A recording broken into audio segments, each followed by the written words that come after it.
Hello, everybody. Good morning, good afternoon, good day. Well, come in the chat where you're watching from. Well, my name is Ted, aka Ted's Little Dream. I'm a digital artist and photographer based in San Francisco. So it is currently now 10 in the morning for me. I have a lot of energy, so hopefully I will be sharing that with you. I'm very excited to be here today. So we're gonna be talking about lighting in composite. So for those of you first time watching, this is my work. You see my screen. So this is my website. You can kind of see that my art is focused on surreal fantasy, dream plays, like featuring like fun, like animals and all this like adventure stuff. So yeah, good to be here. And then so we're gonna jump into Photoshop beta real quick. But yeah, you can kind of like see a lot of my work is just like compositing different image, like super hyper realistic. And basically like one of the tip like well some questions people keep asking is like, hey, how do you get the photo to blending so well, right? So today I'm gonna reveal some of my secret tricks for you guys. Okay, we're gonna hop in. So this is like one of the collaboration I did with my friend, Mac. He's like an amazing artist. MacDale, he's also one of the speaker at Max and like does a lot of like amazing design jobs. So recently, like I met him last year. I was like, hey, let's do some collaboration, right? Like I love collaborating with different artists. For me, it's just like super fun. So if any of you in the chat want to collab with me, just send me a DM. I would love to just like design some fun art with you. Um, Hey Val, how's it going? We got popping. So basically, like one thing to understand is that when it comes to photo composite, right? Like what are some like the most important thing to know? I personally think there are three things. One is like perspective, right? See like if everything matching perspective. Two is the lighting. So when you first got the photo, you're trying to understand where the lighting's coming from. Like could be from here, could be from here, right? So I'm gonna teach you how to like analyze it and then like figure out how to do it. And the third last one is color. So if I take this away, hiding some of my layers, and I color code it so I can know like what is what, right? So I'm gonna teach you how to go from here to there. So that jump into this file real quick. So this is a reference and drawing reference I found on internet. Just I want to share it here, using for like study. So this kind of give you a basic idea of like how the lighting work, right? So when you see, I know like when you look at the photo, is usually like 2D flat surface from the computer screen. So for us, it's like kind of like often forgot like, well, light is not just like flat, right? It's not just coming from left to right or top and bottom. It actually come from like behind or like in front of it, right? So it's like a 360. So in this way, this is kind of like breaking down, right? So you have your, let me change my color mark here so it's easier to see, right? So you have this light coming down here, and then you see like the shadow is like right here behind it, right? It's just a different angle. So you have to remember that, right? So I would say this is like kind of like the first easy steps to understand like how everything works with that, you know. So that's like one thing I started everything. So I remember this is actually really funny. So yesterday we were talking about like some of like the Photoshop old tool. I remember there's one, I forgot what is it called, but it's like basically you can casting lighting into your layers and it does like two lighting thing and you can like resize and do anything. So if any of you in the chat know which tool I'm talking about, right, come in there because it's a very old tool and then that was like the first tool I used to do lighting on my objects or subjects in my layer. Right. So this is also kind of like a really good example. So for those of you who don't know, you can just type in shading or shadow light study in like drawings. This is like some of the basic class I took as an artist and like when I first started my art journey. So this is like kind of help you to understand how every shape and everything looks. So in a way, you can kind of like figure out if this is a person, right? Like that's where the like the lighting come from, how the shadow um it's going to be like that, like casting on the back of it, right? But obviously, like there's many different shade on persons and like objects and like surface, right?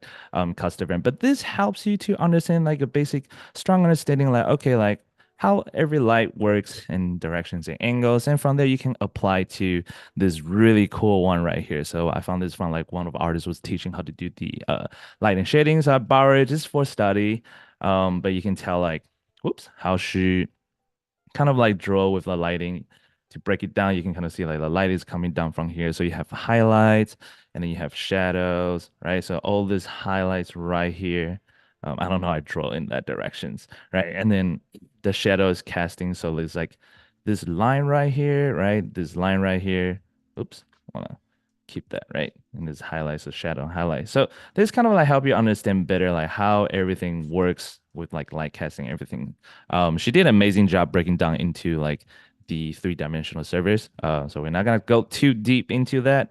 Also, like we're not really going too deep in perspective. It's kind of funny, like perspective, like I don't think I have mastery yet. Like, so I know how it works. I know if everything looks right or wrong, but I haven't mastered how to explain it in detail, right?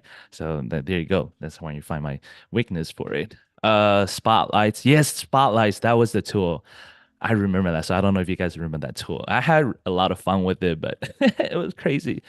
Filter random lighting. Oh yeah. So that was like the old tool I used to use, but right now I just like kind of hand pinned it. So it's like way faster or easier for me to understand, right? So this is like a kind of fun way to like just give you a basic understanding. If you also look like I mean look for the moon phase video explain on light, right? Where like the light is coming around the sun and everything. So you can kind of understand like, okay, so when it comes to Photoshop blending, right? Like hyper realistic and everything, like conceptualize your photography, right? Um, a lot of photographers already have a strong understanding of lighting work, so you just need to bring that knowledge to your canvas and apply it to the same image, right? And that's how you can get it done. So we're gonna hop into here and brown to do our collaboration. So you can tell like when you have like all this like well so on code I call them distractions, right? It's actually just colors, but like for me it's like when I first studied like 3D animation and film, my professor showed me a lot of like black and white film, so like to understand more of a, like how the lights work and then like the textures and line and everything that's hidden design into the film that we often overlook because the color is like so amazing, right? So like you kind of like forgot it's like, hey, there's a lot of more other details hiding in there. And to break it down is that you can always click this under single adjustment. There's like this black and white. So I would suggest like turn your canvas to black and white is the first step to understand where the light comes from. So if I hide this two right here, and then zooming. I had a list person already like photoshopping this, so I'm just gonna live in there. Um, so you can kind of see like, oh, okay, like you can tell the light surface is right here. I'm gonna reduce my opacity to 80%, and then you can see like, oh, why did it have to be snakes? Well, I don't know. Are you scared of snakes? I just found a random one, so that just happened to be there as a random study. I'm sorry. So you can tell the light is there, and then there's like shadow, right? And then lights and shadow. But if you even zoom in closer, obviously you're gonna see even more details of light, shadow of like textures of the rock and everything, right? But for when we're doing like composite, like a lot of textures like already kind of exist there, so we don't have to worry about it. But if you are doing like painting, there's a lot of like brushes you can use to achieve like that super fine detail, right? That's why for those great masters, they spend so long to work on one painting because they try to get all the little detail in there. And that's why I love concept artists and all the painters because they're amazing. Okay, so that kind of give you a basic understanding because like without the black and white filter, like yes, you can still kind of see, but sometimes like for me, like I'm having a hard time to like realize that, oh, okay, like yeah, I can kind of tell where the light is coming from, but like I want more detail to it, right? Turning to black and white, oh, just like make it faster. Like my eyes can see right away. But you can also always do like a brightness contrast filter, right? So you can just turn it all the way to the like the darkest, boost out the contrast, so you can kind of see, okay, like where is like the brightest area is around like right here is like right, so you can kind of tell it's from that way. Take that away, or you can also do the opposite directions. Sorry, I know this is really bright. I hope I didn't blind you guys with the screen. So you can tell like, okay, this is like the darkest part in the area, so like that's where the shadow exists, right? So this is like a very easy example to show you like how it works. So we're gonna take that away, bring it out of there, right? So everything's good in that way. Okay, cool, cool, cool, cool. And it comes to the third key I think I mentioned earlier is the color, right? So you have the lighting, you have the perspective, figure out like what's the next like key elements, right? Is actually shadow. So I don't know how accurate I do it with myself, like with the work. Oh, the tiger one's a on the demo I was gonna show you. Let's see if we turn the color code back on, right?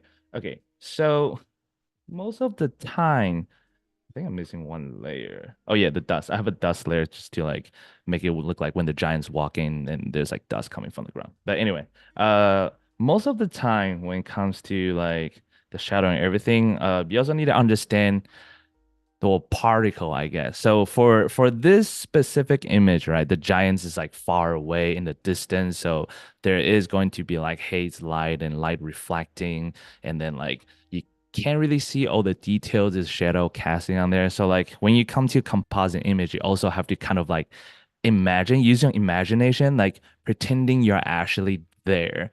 Or you can also find a lot of like reference photo, right? So if you go to like landscape photography, looking at the mountain that's far away in their photography, you can kind of see like the color is there, but it's slightly desaturated or wash off. So that's kind of like the thing you want to remember to bring that into your composite too, right? And for me, it's like if I'm compositing something closer, like the shadow of my subject that I want to put in should kind of be close to the shadow that already existing into the photo that I want to composite in. So you can see now I'm holding Alt and then just like uh left click. I'm using a tablet pen, so I forget it's right click or left click.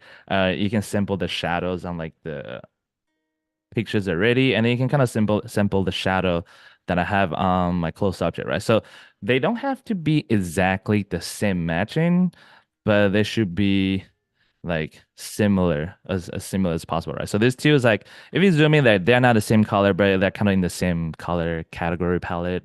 Forgot what is it called, but yeah. So you can kind of like this is like a pretty good way to like make sure like okay they're looking as close as possible, like as like matching that same category, so you don't have like sometimes like when it's a little bit too off, you can kind of tell like okay like this is slightly different from there. And let's see. If we sample the, whoops, drew a two line by accident. Now if we sample the giants, obviously like the color is gonna be different because like they're like off, but you know they're still kind of in the same category that's like similar to that or family. I guess that would be the keyword to say, but I think Val probably know like the right word to use, because obviously she's like a master. I have like like art and painting, so it's pretty cool. Like, I always ask her for advice sometimes. Like, hey, what do you think about this and that? Okay, yeah. So that's kind of like a basic guideline of like how, for me, this is how I understanding like photo blending, right? It's almost like painting. Even if you don't have painting class or if you're not good at painting, don't worry about it. Just get it as close as possible. It will make it work. Hiding my layers. So we bring this back. So I have like these two giants right here, and they're slightly different. So it's easy that you can just remove background, or I already did it, so you can see like this is like the layer mask I created. This is before and after. You can also just click this toolbar right here. I think you guys can see that. Oh, well, I guess when I zoom, it didn't zoom too close. And turn the black and white filter back on, right? And you can kind of see that, okay, like the lighting is like kind of like coming from like this direction. Well, obviously we did a little study earlier, but the lighting of this giant is kind of like coming from like top or like the side. Um, it's not like perfect direction. Or also for like design elements, so like you can just easily like hold Control T or just like right click on it and then flip horizontally to like make that look better, right? So you can zoom in, kind of tells that, oh, I want to do like a closer study of that, so you can kind of see more like the lighting is coming from that direction, but we can kind of like fake it or control it to match with our design, right? So we turn it into that, and from there, we're gonna see there's like some of the tool I love to use. First one is like hue desaturation, and then you hold Alt above it to clip it to the layer you want to affect on. Hue saturation, color, I think this is called color balance, right? And then my secret weapon is this one. You click this icon right here, the circle one, it's called Selective Color. We're gonna clip it all to that. So these are like some of my favorite tool to use, and I'll explain why. So when I first like usually when I'm blending the photo, I kind of like desaturate a little bit or saturate just to like take the color on it away, not too much, or you can do it to like a lot, it doesn't matter. Because you kind of just want to like, move it around and then like add the color backing, right? The background, everything. And from there you can jump into the color balance, which has like three layers. Oh, not three layers, three options on the tone, right? So you have midtones, shadows, and highlight. So I usually start with midtone, just kind of like figure out like, okay, like the background looks like the highlight with like the sun is sunset time, right? So dusk is kind of like pink, reddish, warm color. So you add in that like a little magenta in there, trying to match it, a little highlight red, And then you can also like move the shadow. It's like cold contrast to it and match like the cloud color. You can add a little like more blue into it and then just like slide things around, right? So you can get all of that kind of like see the color changing already, kind of like matching a little bit more. And selective color is also like a really, really cool tool. Maybe there's a different method to do this. So if you guys know how to like how you do it, like comment, let me know how you usually do that. But for me, selective color kind of like control. Well, let me zoom in, draw on this. So there is, I'll say this is probably like the well, once you click right here, right, the colors, you see there's like black, neutral, white, all this magenta, other things. So the bottom three is the one I use the most. The blacks, the neutrals, and white. It's kind of like mid-tone shadows and highlight. And that's saying like the black color will affect these. The mid-tone is probably there. And the highlight is usually the highlight sometimes affects, sometimes doesn't affect. So if I click on this and then adjust right here, right? You see like it's adjusting that the shadow on there, right? So you can kind of adjusting that and then make sure it matches. So I would say like this will probably match close to somewhere there, right? So we can just like let's see, actually no, about here. So it's kind of just like moving that around trying to see that, oh, what will match better, right? So if I turn that off and then sample that color of the original one, right? It's pretty close. So with that being said, just I just need to bring that original color to closer to this brighter color, right? Which is like what we did is right here. So it's like pretty similar. So just like minor adjusting, not don't need too much of work, right? So when you find the right photo, right assets, it's just like, oh, it's like my lucky day. Everything matched pretty good. I just need to do like minor adjustment on there. So it's not too bad. And that's why like I kind of enjoy like Photoshop's generative image because you can just select the area, generate it like a photo that kind of match with the already. But then the downside is that you still have to masking and then like reclear the whole thing. But most of the time it works. Most of the time it works pretty great. Okay. So that was the blacks, and then now you have the neutral. You can kind of see like it's changing like the overall neutral tone, right? So that's when like you oh it's the same thing we talked about earlier, trying to match that. I would say like maybe neutral tone is like kind of like that, but obviously that's more red and brownish. So it's totally fine. And remember I said earlier, right? Like they're in the far distance, so just make sure like the color is not really gonna be full, like as clear as in the front. So imagine like you're in like nature is like a foggy, raining day, right? Like you see, look like further out, the mountains, everything, they're like kind of faded away, and then how every light like reflecting and bounce around, it create like a whole different tone compared to the front. And then jumping back into that color white, yeah, it does affect like the white part on like the very bright part on it. So it's like highlights. And also remember that, so let's say if we're jumping back to the shadow, right? You have the yellow, magenta, and cyan. So it works the same as like color balance, right? So it's adding cyan, take it away, works for everything. So you adjust that to match with the right color to your subject. So we're gonna hide this real quick and then take that away. So just bring the one I already finished editing here and kind of give you like a quick breakdown of what I did, right? So this is the original photo. Make sure you guys can see. I did the color adjustment right here. I desaturate it, take it away, bring some like highlights and contrast, color balance back into it, and then painting the shadow. So this shadow layer right here is pretty much just simply like the color like around the background and then kind of like just use like a 30% opacity and then brush it onto top of that. And you can clip onto your subject or not. Cause like remember like if it's in the far distance, they have that hazy haze. There's a haze in the sky, right? So that's what is gonna be on there on your canvas. So there's like the light reflecting is different from the distance how you see. Oh, I see the chat is still have a great debate about the snake. I should have picked a better, should have picked a better object, but it's okay. We're on the giants right now, the rock giants. Okay, so the same thing goes with the second one too, but is he's like or it's in like further distant in the back, right? And then there's like the highlight of the song and then more different haze here. I'm gonna bring back to 100% so you have this color. So that's kind of like the overall a more muted color of this red. So I would say probably like 30-20%, and then that's like what is casting onto him, right? Kind of like overall cover that reddish color. So it's like in between. It's more muted because it's like far. So it's almost like a gray color, right? When it's distant. So if you watch like a lot of like monster movies, those are like huge giant scales that are in the far distance, or anime like concept art study, it's kind of like very muted dark shadow color on that. So please correct me if I'm wrong, but that's like kind of go purple haze. Yeah, so go with that, take that out. So you can see on the second one, I did the same kind of like desaturated, brightening it, and then I just added like a color on top of it.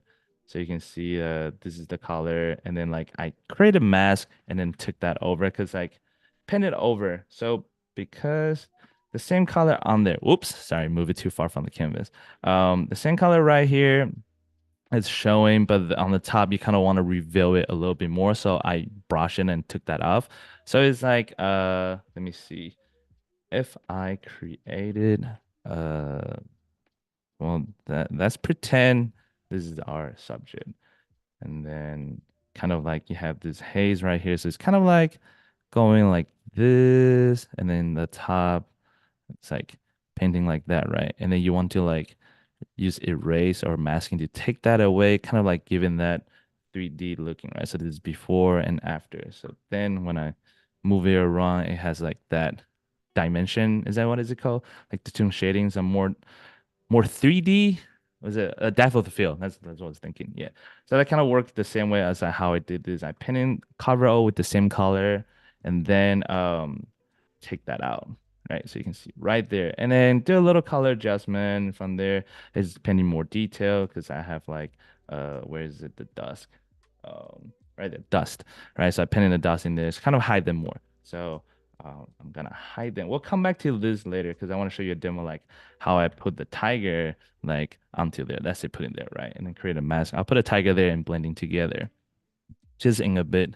Oh, actually, it's 10:22 already. Wow, the time moving really fast when I'm like so focused on this. Well, let's just stay here then. I'll show you a quick demo because we only have like 3 minutes, 3 minutes left. So same tiger. I'll just show you the layers that I did. It's the same thing. Desaturate. Well, first is perspective, right? I want to make sure like, okay, you know what? The tiger works from here. That's totally fine. Well, you have to add some blur and then like a noise on top of that. But then you kind of like desaturate it and then like changing the color balance onto it, adding a little bit more red, magenta, and purple, and then do like the color selective color, right? Adjusting all of that, adding more shadows, painting on there, right? So I'm painting with like the same color. You can just sample from here and then paint it over, like on top of the tiger. So it's kind of like that. Reduce your opacity, right, to create that shadow and bring the highlight. So I sample like kind of like the purple on here, 30%, 40%, just pen over the tiger and adjust the opacity on the layers to make it work. And then reduce it. And the final touch is probably just because remember we say that in the far distance it has like a darker. I'm gonna remove the dust and then kind of just like bring it a little bit darker onto that, right? And then you can adjust like 30% layer mask, just kind of like bring that highlights onto it. So it's like in a far away, it's an easy silhouette that you can notice right away. And from there, you can also just create a new layer, simple like some color like that, and then kind of like give it like a 30%, 40% brush overall. So it's kind of like the dusk, right? The reflections of that. So you can see this is like the final thing. Yeah, so we have 2 more minutes. So this is not all the concept that I did. I just want to show you. It's an eyeball in the hole, but you can understand easier that is like a sapphire. So from there, you just kind of like this is like so much layer, right? So I pin in the shadow, do some color correcting, add in more, and then like everything. I'm just gonna turn this on right away. So you can see like when I finished editing, I was like, hey, something was missing because obviously light was reflected. You also have to think about these surface, how reflect lights and everything. So I did highlights and then bring more. And I was like, okay, there's neat reflection into the eyeball, right? And then the fog, the clouds that's around it. So bring everything in. And then in the center, your eye also reflecting to that. So that's like the whole difference of that. I know I just showed this in like one go. So it's like looks pretty crazy. But you can see like this is before, well, the eyeball is gone right now. Sorry. Oops. Where is it? Oh, I didn't mean to turn that off. Sorry. So you can tell like this with all that, right? And then I'm just gonna bring this back to the top so you can kind of see like the whole shadow and tone and shading like did an important job on that. So okay, I think that is my time around here. So thanks everyone for being here and watch. And stay tuned for the next one is with using Gen AI to design composite in Photoshop with Alexis Washington. But yeah, I know I went like super fast, but I hope this helped with you guys when it comes to editing and composite. And I'll see you on the next one.